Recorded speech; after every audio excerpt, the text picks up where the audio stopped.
আমরা বারবার বলছি যে খোদার কসম করে বলছি, আওয়ামী লীগের দালালি দূরের কথা, বাংলাদেশের ভিতরে আওয়ামী লীগের বিরুদ্ধে যত প্রোগ্রাম, যত বক্তব্য, যাহা কিছু আমাদের বাইরে করছে কারা?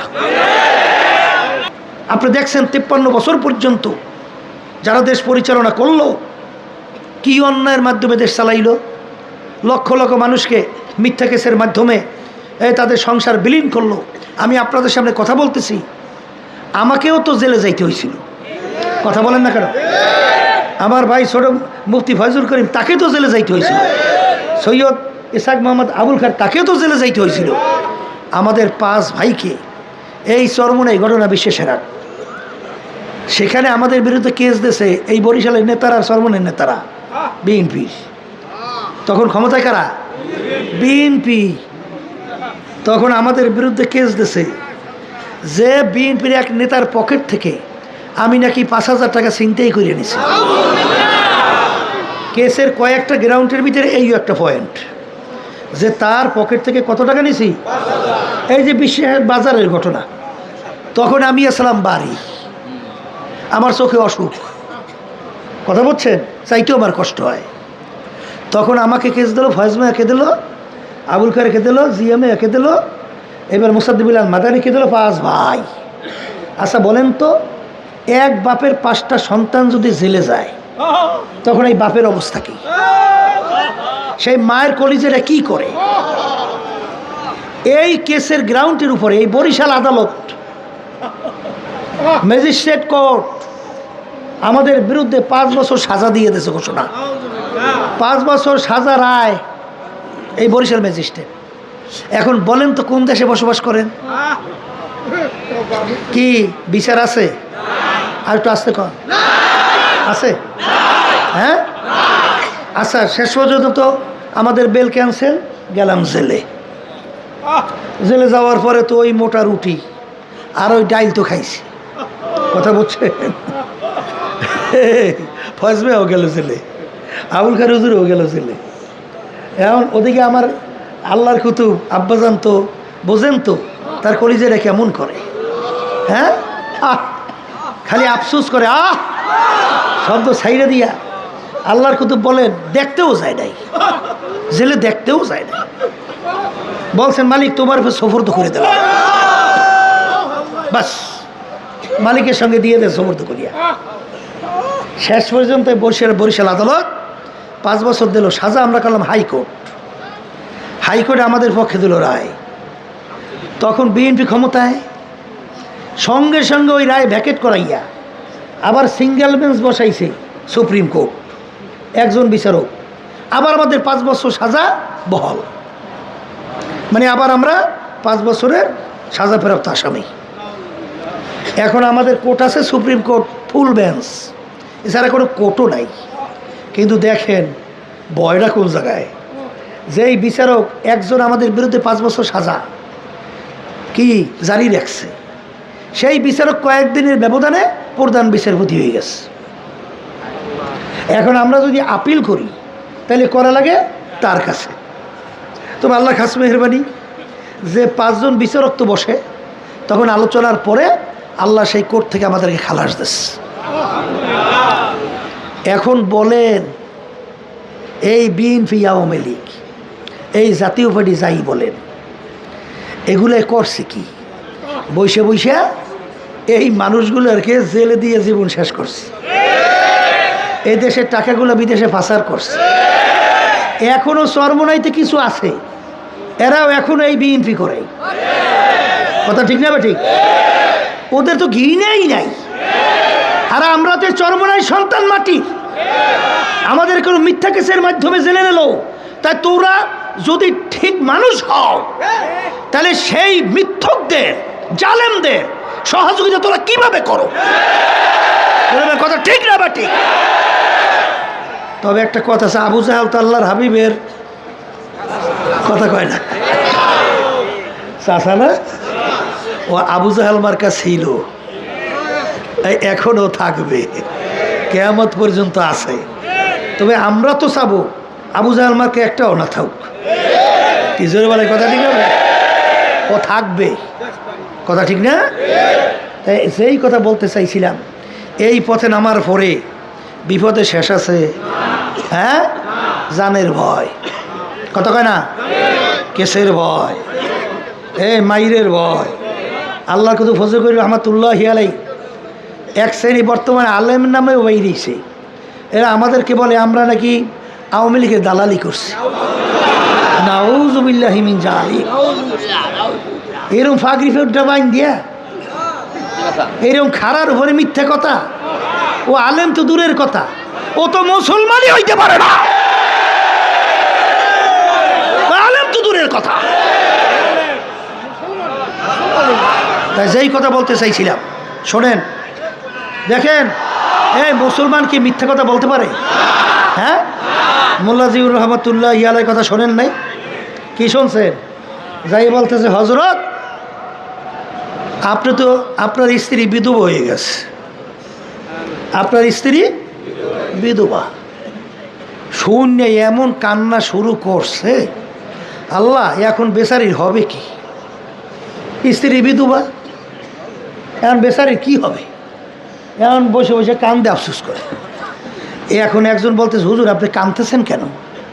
বলে আমার স্ত্রী বিধবা হয়ে গেছে, এখন আমার স্ত্রীর কি উপায় হবে, এই আফসোসে কান্দি।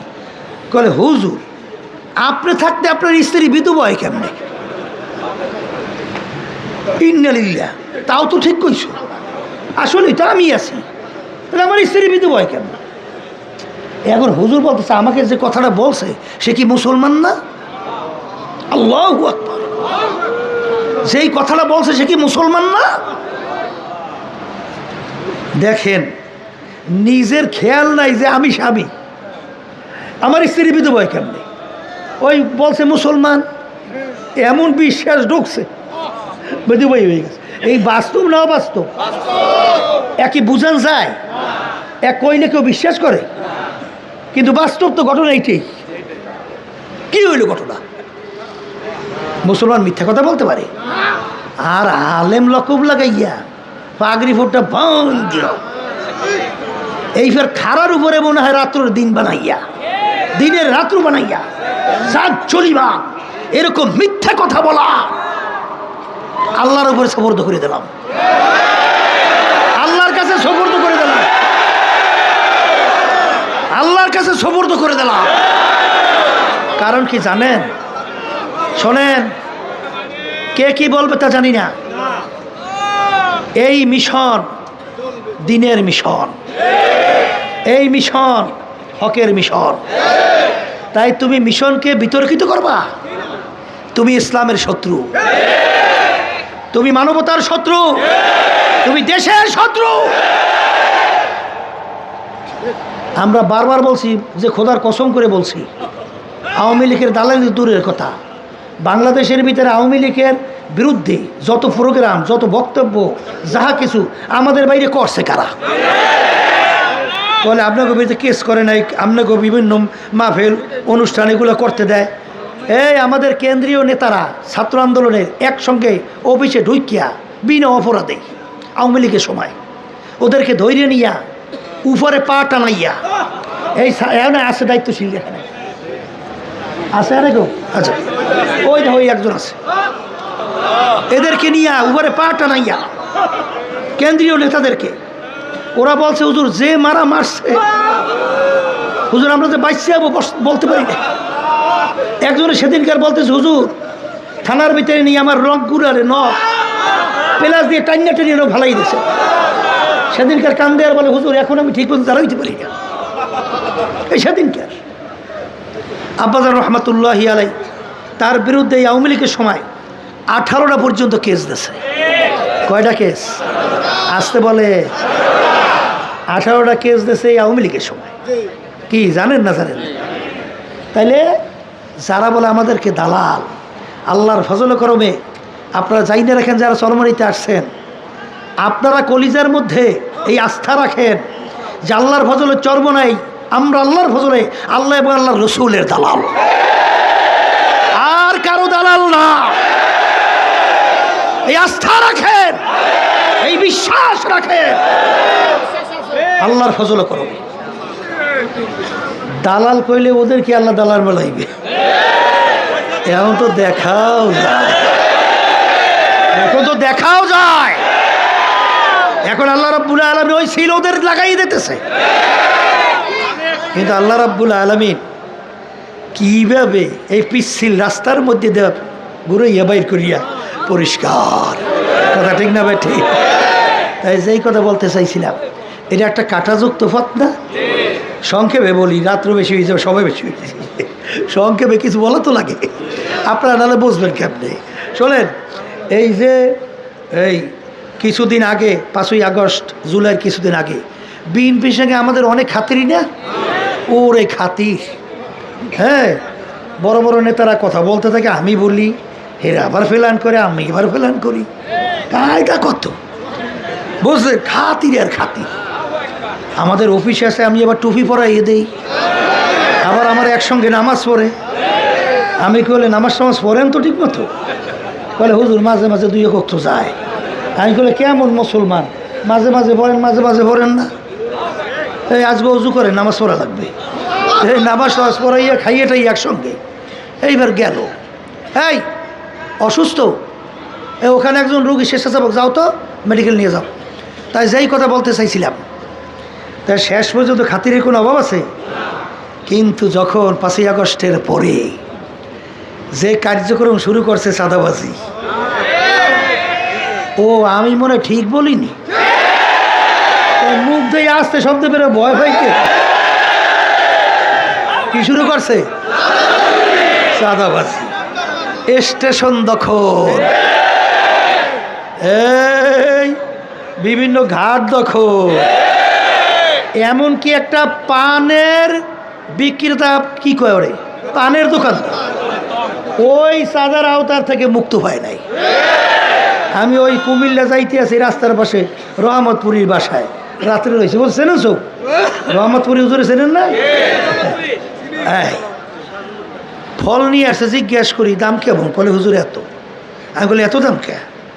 বলে হুজুর যার থেকে ফল আনছি সে বলতেছে, হুজুর এই যে ফলের দোকান রাস্তার পাশে করি, দৈনিক 1000 টাকা করে চাঁদা দেওয়া লাগে। তা হুজুর আমি কামাই করি কয় টাকা? এখন আমার এই টাকা তো এই ফলের উপর দিতে হইবে, কথা ঠিক না বেঠে?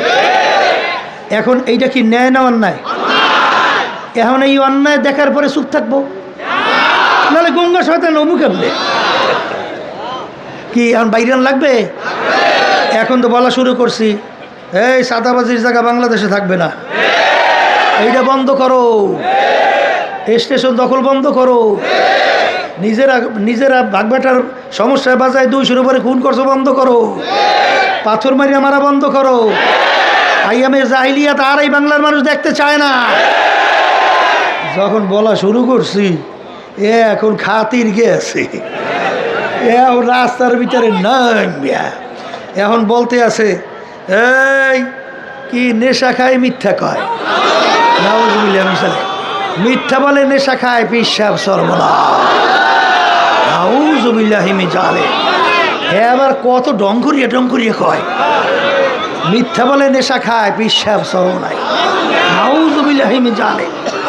আবার ওদের নেতারা ঘোষণা দেয়, পিসাব চরমনাইকে যেখানে পাইবে সেখানে সাইজ করবা, মানে মারিয়ে ফেলাও। বলছে না বলে নাই? এখন খাতির জমছে না? কি কথা কন না গেছে? কারণ কি? কারণ বোঝেন নাই? আল্লাহ রাসূল সাল্লাল্লাহু আলাইহি ওয়াসাল্লামকে এই আবু জাহাল মার্কারা স্বর্ণের চামিজ দিয়ে মুখে পালছে। আবু জাহাল বলছিল, এই ভাতিজা লালন পালন খুব ভালো কইরা যত সহকারে কইর, আমাদের বংশের জন্য গৌরব হবে। কিন্তু যখন আল্লাহ রাসূল সাল্লাল্লাহু আলাইহি ওয়াসাল্লাম ওদের অন্যায়ের বিরুদ্ধে জ্যান্ত মেয়ে সন্তানটাকে গর্তের ভিতরে ফেলাইয়ে চাপা পানি দিয়ে মেরে ফেলায়, বংশক্রমে খুন, মিথ্যা জুলুম, এরপর শিরক, মূর্তি পূজা। আল্লাহ নবী যখন বলা শুরু করলো, এখন স্বর্ণের চামিজ তো দূরের কথা, এখন রাস্তার ভিতরে গর্ত খুঁজছে। কোন গর্ত বোঝেন তো?